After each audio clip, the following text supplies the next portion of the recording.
Just dropping in to say that this is part 2 of a video me and Alex recorded back in August.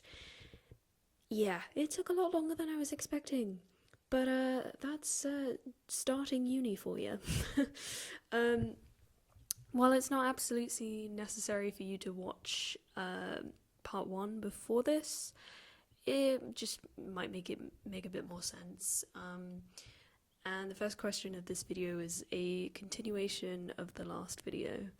Either way, hope you enjoy. Anyway, yeah, what's something you wish people knew about you? Weirdly, the same thing I said about you in a way, because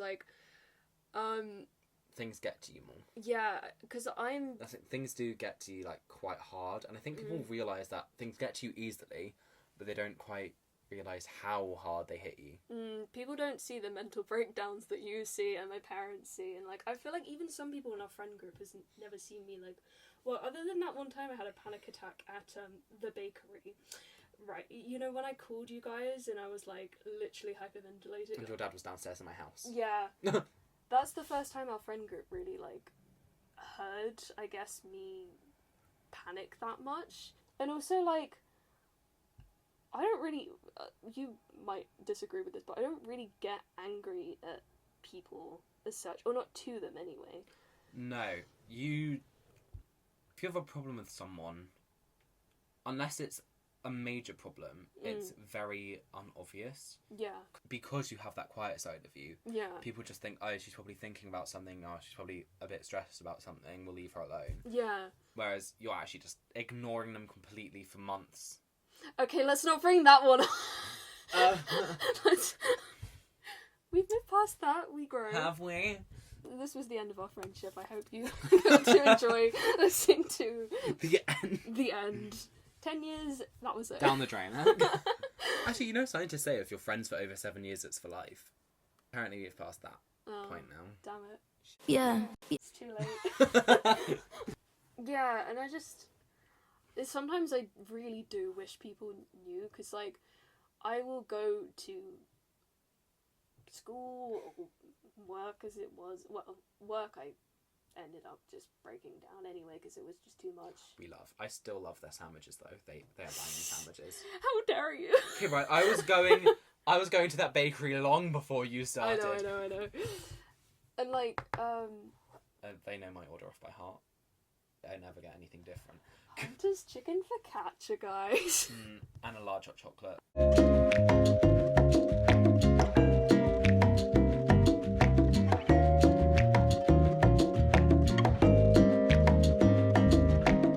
That's me. You say something about yourself that people don't know. People tend to think I'm really stupid. Imagine Karen Smith. People would think I'm that stupid. I'm like, I'm not the best at exams. That's no news to anyone. But when I tell you, I enjoyed maths. Ew. Math just makes sense. It clicks. Everything's like, it's like a cog, you know, everything's just going. And it makes sense. Yeah. Like, was I perfect? I don't know. Who's perfect? But people tend to always ask other people for help with certain things that they don't quite realise. I'm very good at, like, the measuring thing with art. I helped you measure out your whole campus. I helped you measure out all your pictures and things. Yeah. But someone else would go to someone who hasn't done maths for A-levels, hasn't done this or that. And I'm just sat there like, I've been doing textiles. Like, it's the part of maths I know the most about is measurements, percentages, yada yada, bing bang bong. And I just kind of wish people... Actually, you know, I kind of like that they underestimate me, because then all I can ever do is prove them wrong and manipulate them. Period. But I wish people realised I'm not just a singing, tap dancing diva. Like, I wish people thought I was more than Karen Smith, essentially. Yeah.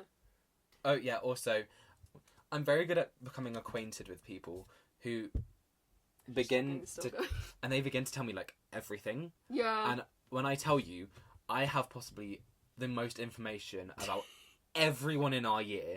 Yeah. Like, when I tell you, I know so much about people who probably don't actually know my name. I know where they were born.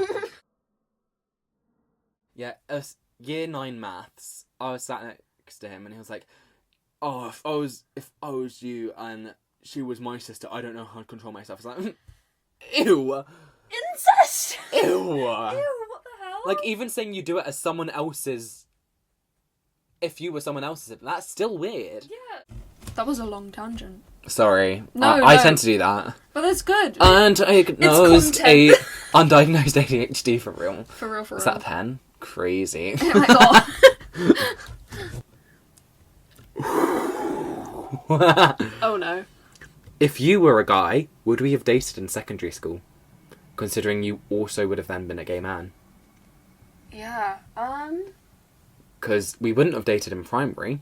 No, because you would have still been And like then hashtag when we would have gotten there, we would have eventually noticed we both... And how successful of a relationship do you think it would have been? Well, okay. I don't know if we would. But would we have dated for a bit and then said nah? Or would we have just not at all? I feel like maybe the feelings might have happened. Because, like, if you know someone that well, and, like, you spend that much time with them, and you're a teenager and your hormones are like, Yeah. whoop-de-doo! Crazy. I feel like at some point, one of us would have liked the other. Yeah. Probably me, you. But I feel like we wouldn't go out, because I feel like I feel like it would have happened, it would have been like when you and Letty dated. Yeah. Because I feel like it'd have been really good because we were close already. But then it would have been like, but... We're better off. Are we good as this? Yeah. Or...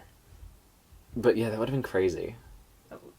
Okay, counterpoint. If you were a girl, do you think we would still be, like, as close? Like, obviously you'd be straight. The horror. I don't know. Yeah. I don't think so. I don't think we would. Because I think the way we are is so perfectly, like, slotted opposites. Whereas if I was a girl doing all the things I'm kind of doing, I would have definitely, like... I feel like I would have made my own friends in primary. In secondary, sorry. Yeah. I feel like I would have gone off and made my own friends. Whereas the way I was, we stuck together or blindly followed each other into a random group. Yeah. But as a girl, I don't think I would. I think I would have definitely drifted from you very early. We might still be friends. Yeah. But we would not be... I don't think friends. we'd be best friends. No. Yeah, because I feel like then maybe we'd be too similar. Like, it would just tick us over into the too similar stage. Because, like, if you... We fit together so perfectly as opposites. If there's a similarity, it's the one thing we're going to hate about each other. Yeah, because, like, if you... I think about, like, some of my female friends, they all have very different, like, interests to me. Like, Eloise is sort of sciencey, mathsy kind of area. Yeah. Natalia is, you know, doing geography, and she's sort of, like, more of a gamer than I am and stuff. And, like, we do have similarities. They're all very creative, but, like, there's enough different about us that I think it works. I feel like as a girl I'd also be incredibly more judgmental. I don't know why. Because, like, I'm already quite judgmental of people. But I feel like as a girl, then as that... Cause women are put into competition. We are. Like, but then again, I feel like everyone's kind of shoved in competition with each other of the same gender. But women especially. Yeah. Because we had similar interests. We would have put ourselves in competition because we're similar. Yeah. Whereas because I'm a guy and you're a girl, we didn't see that bit of competition.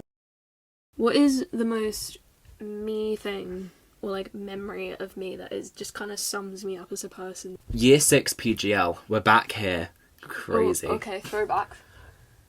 You know the one where you had to climb up that big old pole and jump off and whack the balloon in the air? Oh, yeah! You were the only one in our group who did it. Oh, like, yeah! I got to the top of the pole, stood up, and could barely jump. I was terrified. Like, heights are weirdly scary for me. Like, I don't know what it is, and also just being on a pole, like a singular pole, it just felt very unsupported. Yeah. But you, like, everyone kind of thinks you're, like, the quiet kid who's, like, kind of shy and very nervous about things.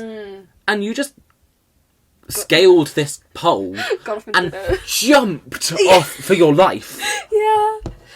It was crazy. Wait, that's so accurate, actually, because, like, I don't make a big deal about things. No. Right? I just get on and do it.